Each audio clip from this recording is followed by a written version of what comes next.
FSN Radio. It's all about what's next. Go to financialsurvivalnetwork.com and sign up for your free weekly newsletter. You'll also get 3 free reports. The Financial Survival Network. It's all about what's next.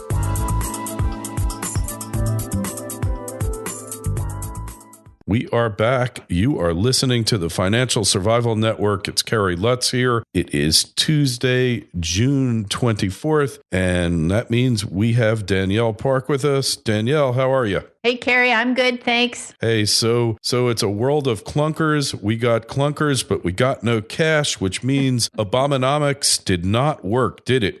No, but then neither has any other program out of a political party for many, many years, let's face it. And yeah, that's an interesting analogy, cash for clunkers, because it seems to me we've done that everywhere. We've taken junk and swapped it for cash all over the place, both through QE on bank balance sheets, both through getting people to trade in junk cars and taking their money in this sort of round, prestidigitation round in circles. When no one has cash, they're still buying cars. But you end up with, the problem is there's so little productive cash and there's all this junk either in storage or parked on storage lots, cars all over the world from aerial photographs, or whether it's storage bins that are, sitting up to the rafters, and then eventually the people don't come back and they end up hawking the stuff to get money. I mean, we're just drowning in junk and stuff and so little actual productive cash, it seems. It's funny because when I was a young Turk in college and taking an economics course, I was told that the reason we had the Great Depression was because of overproduction, that we were making too much stuff, more than the world could absorb. And, I was thinking about this morning too. And that, in fact, that was incorrect, that isn't the case.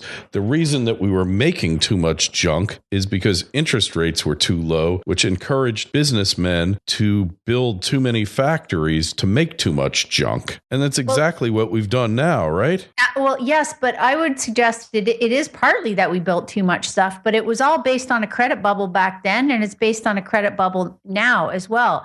So in the early 20s, you had a huge levering up period in the financial sector. You had the Citibanks of the world figuring out how to give debt to the little guy, how to open margin accounts, how to cross-sell them risk products. So you had this, huge boom on leverage that went to a housing bubble that peaked in 25, and then that capital ran from there in shreds, and what was left, the speculative mentality went straight to Wall Street. So then you had the big ramp up there. So what it really does is it gives everyone a false sense of demand. So it interferes with the normal supply-demand curve, because people that have very little money are suddenly spending as if they're wealthy, or spending as if they do have savings, when in fact they don't. And so what happens is everyone gets the wrong signals. Production and industry all ramps up. Service industries all ramp up. Everyone expands. They build mini malls everywhere, just to be able to supply to what they perceive to be this insatiable demand. But once the bubble pops, and credit is harder to get, or people have an aversion to it because they've been sickened by it, then all of a sudden you have much more capacity than you have legitimate demand for. And that's when things go to waste. Basically, you have to rationalize. You have to either, recycle, destroy, get rid of, downsize, knock down subdivisions. I mean, anything you can to get the system back in balance. Danielle, when I hear you talking like this, I'm almost thinking that you're like an Austrian economist. Well, you know what? I try and avoid labels. Quite honestly, I think that we humans are too keen on grabbing a title, grabbing a political affiliation, grabbing a school of thought, putting that stamp on our forehead, and then people either perceive us to be limited and don't listen because they are diametrically opposed with a different stamp on their forehead, or else we stop thinking critically. And I think we can benefit by understanding and reading a lot about other people's theories and periods of history and ideas that were tried. But I think it's a mistake to ever affiliate yourself entirely with any one particular school of thought. I agree, but what you just described is the essence of malinvestment. because interest rates are too low. People factor this in, business people factor it into their economic decisions, investment decisions. They build unneeded factories, unneeded casinos, buy things that they don't need, and you wind up with the credit bubble, the money bubble. And as you wrote in your blog, in this nice, eloquent little article called Escalators Up and Elevators Down, which is a great visual, we've got the highest ever debt in the history of man, 430% of global GDP. And we're not even talking about derivatives, which we trade derivatives in a week equivalent to GDP for a year.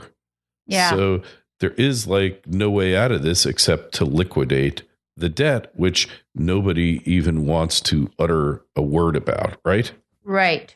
So we've had an extension. So the Dubai story, Kerry, which we touched on just as we were first starting our call, again, it's classic because Dubai in 2008 was at the peak of its power, as an oil exporter, as a bastion of all great hubris and credit inflation. You had them building the highest tower in the world. They had, they were doing that Palm Island stuff. They were making indoor ski resorts in the middle of the desert. I mean, it was the ultimate in all things bad about credit everywhere. And then, of course, when everyone thought it could never get better, suddenly it imploded. And it imploded because the oil price imploded, dropped 70% in the recession of '08. And the credit bubble burst, and Dubai went into this down spiral where real estate dropped 50%, the stock market tanked. And of course, what no one wanted to say, oh, wow, we were doing a lot of dumb things there. We should really cut that out, cut down this debt, stop doing these crazy, consumer consumption projects.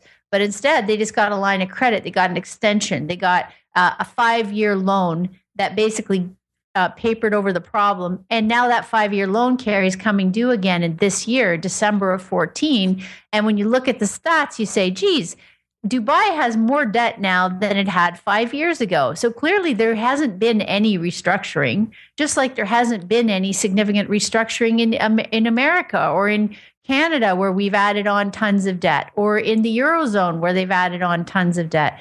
So, the only thing that makes me hopeful, and it's interesting because people will say, well, what would ever be the catalyst? There's no catalyst for any kind of crunch or revaluation coming. And it's like, well, there never does appear to be a catalyst. And I can assure you, no one thought there was a catalyst in 2007-8 either, until all of a sudden, literally all hell breaks loose. And I was just reading again some paper articles from 1987. And it's remarkable there, too, because you had yields like today on government bonds were less than 3%, as well as dividend yields were low because stocks had run up a great deal. In 1987, in the first 7 months, stocks appreciated 44%, for example, in the Dow. And everyone was talking about how that could only continue because the economy was weak. And there was no reason for people to invest in factories and machinery. This is literally verbatim right out of articles that they were talking about at that time. So that discourages money from going into anything except financial assets, right? Because yields are low, the economy's weak. So no one wants to actually invest long term. So everybody's going to just keep piling into short-term plays on financial assets. Of course, and then starting October 14th, out of the apparent blue, everything starts to implode. And 2 weeks later, the carnage is like, things down 45 to 60% in a matter of 2 weeks. And it's like a building falls over. And as soon as the dust settles, everyone says, wow, where did that come from? So I just see the people right now that are so extremely confident, and they're the majority for sure. You hear commentator after commentator talk about how there's no catalyst for any kind of correction. There's no reason to think this is going to stop. They just keep pulling out new targets for higher assets and higher assets. And I just think that eventually, and it could be tomorrow and it could be next year, and who knows, but it's going to be similar to what we saw in those other implosions, rapid, catastrophic for those that aren't prepared. And here's another stat that's really troubling, Kerry.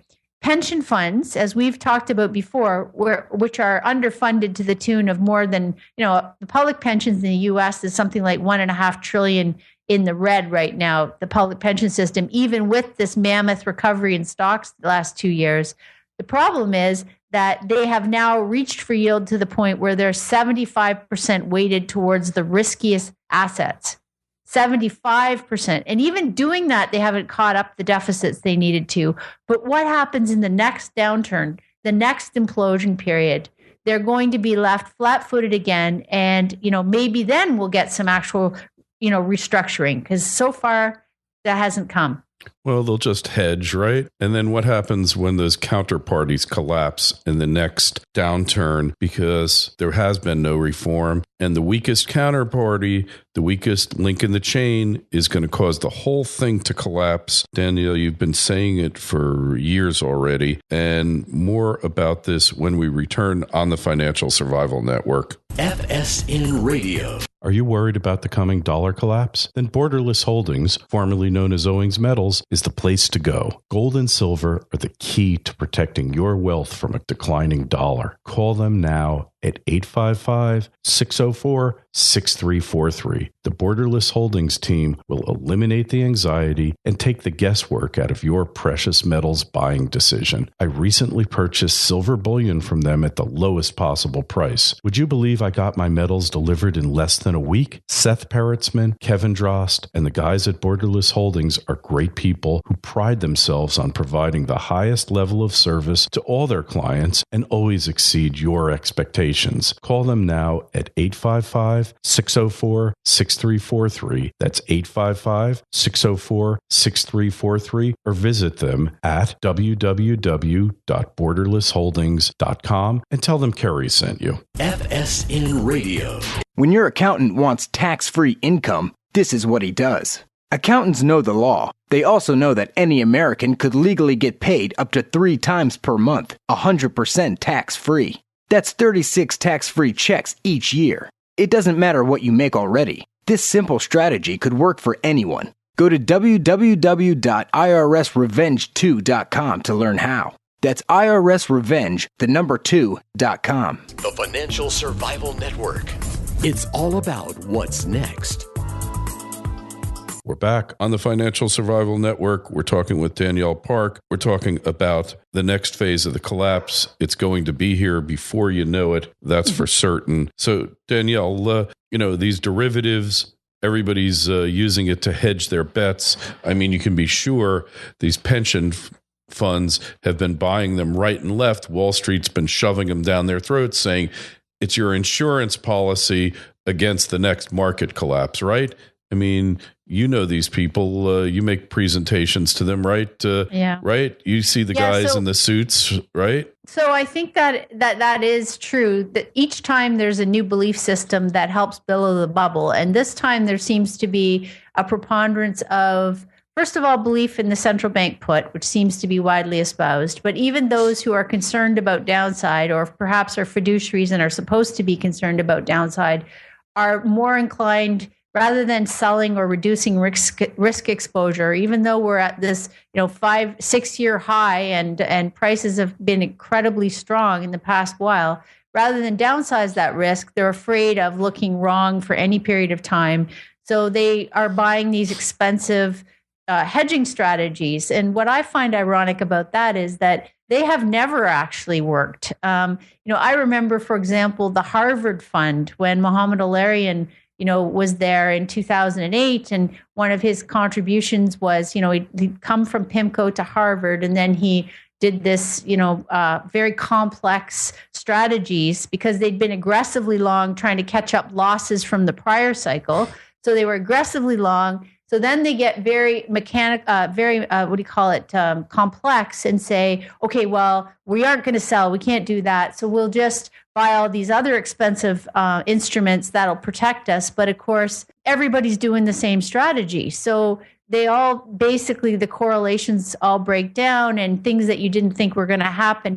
And, complexity is a blanket for deceit, but it is also a blanket of misplaced confidence, like complacency. And we've seen complacency drift, the VIX is below 11. Complacency is at an incredibly low level again, which is, again, eerily reminiscent of these other periods where people have adopted some new mental crutch, like, program trading, whether it was in 1987 program trading, or whether it was credit derivatives in 2006-7, or, whether it's hedging strategies today. The financial intermediaries are making a fortune, and we will never know until the poop hits the fan how effective these things are. But if history is a gauge, it would suggest not very. Yeah. Well, it didn't work last time, like you said. I mean, what if they're selling, what if they're doing options strategies here? Is it going to work, or what? Can it work? Not if everybody's using similar strategies. It's not possible, right? The only way you can get an advantage is if you, put on something. Basically, let's put it this way. Herd think is so prevalent at the moment. And this is very common because the scholars and the academics come out with various papers that influence everyone at the same time. And then they get basically hired by the sales side firms to go around and explain to everyone why these theories are so, intelligent and bulletproof. And then a crisis. You can't lose. You can't lose if you adopt this trading strategy, right? Right. And so they get very widely held beliefs, and it just makes the insurance factor nearly useless in the end. So we'll see. I mean, this is a fascinating chapter. I've been working on my follow-up book to Juggling Dynamite for the past while, and I have a good deal of it written. But in some ways, I really want to see how this ends before I finished the book. And I have a very strong feeling it's going to end pretty much like all the other cycles have. Like, I hear ridiculous things. Like, I heard Sam Stovall today from the S&P. I was flipping through, and he was on some station talking about why the longevity of this bull market could go on for many more years. And one of the things he pulled out was, bull markets, it would go on, secular bull markets, could go on for another 9 years. But if we're in a secular bull market today, then we're in, an unprecedented period, because never in human history has a secular bull market ever started from valuations like we saw in 2009. Still, double digit, still horribly indebted populace, underinvested in terms of infrastructure and things that matter, huge debt levels, horrible demographics, old aging population, all that stuff. That's not the stuff of which secular bulls begin. And yet people are tossing that out like they assume that this particular cyclical recovery that started in 2009 is going to go on for another 9 years. That kind of stuff is just laughable, really. It's laughable. And yet it's mainstream belief, and it's thrown out confidently left and right. And I think it's going to be fascinating to see how much longer they can keep this ball in the air. 9 more years. 9 more years, just straight up, apparently, right? No corrections needed, no downturns, no recalibrating, just straight up. Well, if that's the truth, then, financial assets will be so garishly valued relative to anything that matters in the real world. And, people will have to eat their shares, I guess.